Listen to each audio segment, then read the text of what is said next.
ఇప్పుడు digital milli యాంమీటర్పై దృష్టి సారించండి. అది ఎంత రీడింగ్నో చూపిస్తుంది. ఇప్పుడు కూడా సున్నానే ఉంది కదా.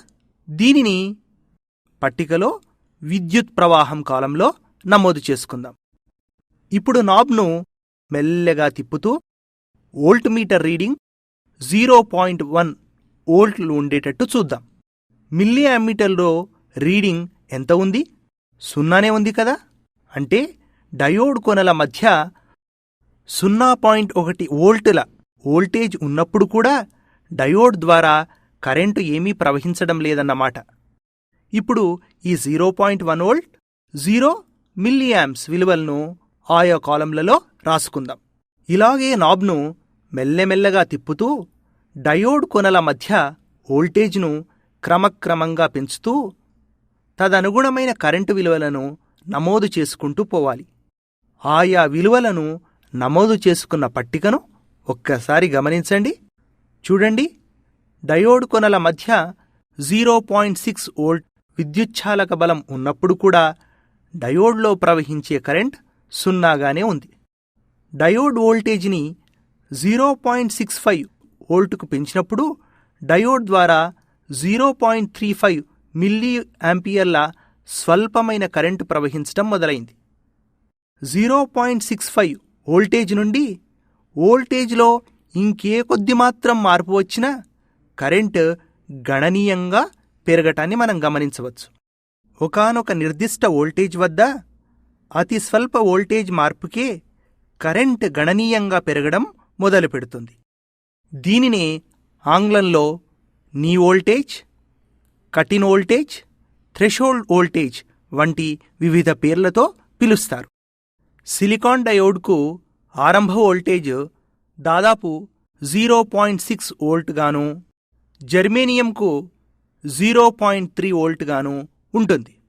మనకిచ్చిన సిలికాన్ డయోడ్ ఆరంభ వోల్టేజ్ 0.65 వోల్ట్ అని పట్టిక నుంచి తెలుస్తుంది కదా. ఈ ఆరంభ వోల్టేజ్ కంటే ఏమాత్రం స్వల్పంగా వోల్టేజ్ పెరుగుతున్నా డయోడ్ ద్వారా ప్రవహించే విద్యుత్తు చాలా ఎక్కువగా పెరిగిపోతున్నది కదా.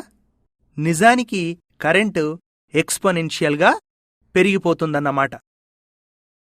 ఇప్పుడు డయోడ్ పురోషక్మంలో ఉన్నప్పుడు డయోడ్ కొనల మధ్య వోల్టేజ్ వీని ఎక్స్ అక్షం మీద, దాని ద్వారా ప్రవహించే విద్యుత్ ప్రవాహ పరిమాణం ఐని వై అక్షం మీద తీసుకుని గ్రాఫ్ గీయాలి. ఈ గ్రాఫ్ ఎలా ఉందో చూడండి. గ్రాఫ్ గీయడం ద్వారా వచ్చిన ఈ వక్రం డయోడ్ను పురోషక్మంలో సంధానం చేసినప్పుడు వోల్టేజ్ కరెంట్ల మధ్య అభిలక్షణ వక్రాన్ని సూచిస్తుంది. ఈ గ్రాఫ్ను చూడండి. ఒక వోల్టేజ్ తర్వాత వోల్టేజ్లో కొంచెం మార్పు వచ్చినా కరెంటు గణనీయంగా పెరుగుతుంది. అంటే కరెంట్ ఎక్స్పోనెన్షియల్గా పెరుగుతుంది. వక్రంపై కరెంట్ ఆరంభమైన ఈ బిందువు నుంచి ఎక్స్ అక్షంపైకి ఒక లంబరేఖను గీద్దాం. ఈ లంబరేఖ ఎక్స్ అక్షాన్ని 0.65 వోల్ట్ల వద్ద ఖండించింది కదా. కాబట్టి గ్రాఫ్ నుంచి డయోడ్ కట్-ఇన్ వోల్టేజ్ 0.65 వోల్ట్స్ అని తెలుస్తున్నది. దేర్ఫోర్ సిలికాన్ డయోడ్ ఆరంభ వోల్టేజ్ లేదా cut-in voltage is equal to 0.65 volts.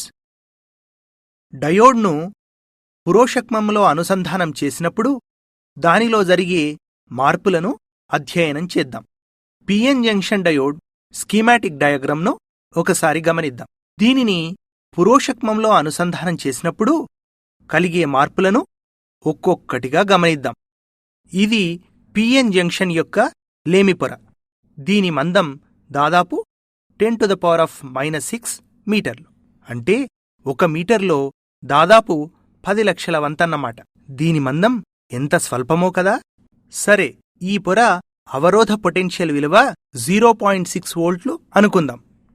అంటే ఈ పొరను ఎలక్ట్రాన్ అయినా రంధ్రమైనా దాటిపోవాలంటే దానికి 0.6 వోల్టుల కంటే ఎక్కువ వోల్టేజ్నివ్వాల్సి ఉంటుంది.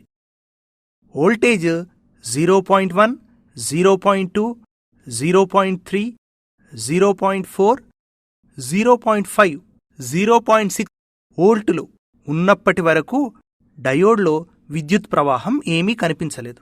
ఎందుకో తెలిసింది కదా.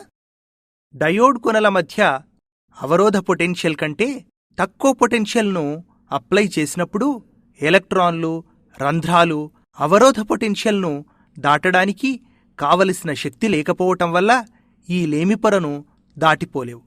కాబట్టి అవరోధ పొటెన్షియల్ విలువ 0.6 వోల్ట్ దాకా డయోడ్లో విద్యుత్ ప్రవాహం ఉండదు. ఈ అవరోధ పొటెన్షియల్ కంటే వోల్టేజ్ ఏ కొద్ది మోతాదులో ఎక్కువైనా బ్యాటరీ ధనకొన రంధ్రాలను ఎన్ వైపుకు నెడుతుంది. అలాగే రుణకొన ఎలక్ట్రాన్లను పీ కొన వైపుకు నెడుతుంది. ఇలా లేమిపొరకు ఇరువైపులా రంధ్రాల, ఎలక్ట్రాన్ల వ్యాపనం వల్ల, తదనుగుణమైన ఇతర మార్పుల వల్ల లేమిపొర మందం తగ్గుతుంది. అందువల్ల విద్యుత్ ప్రవాహం అంతకంతకు పెరుగుతూ పోతుంటుంది.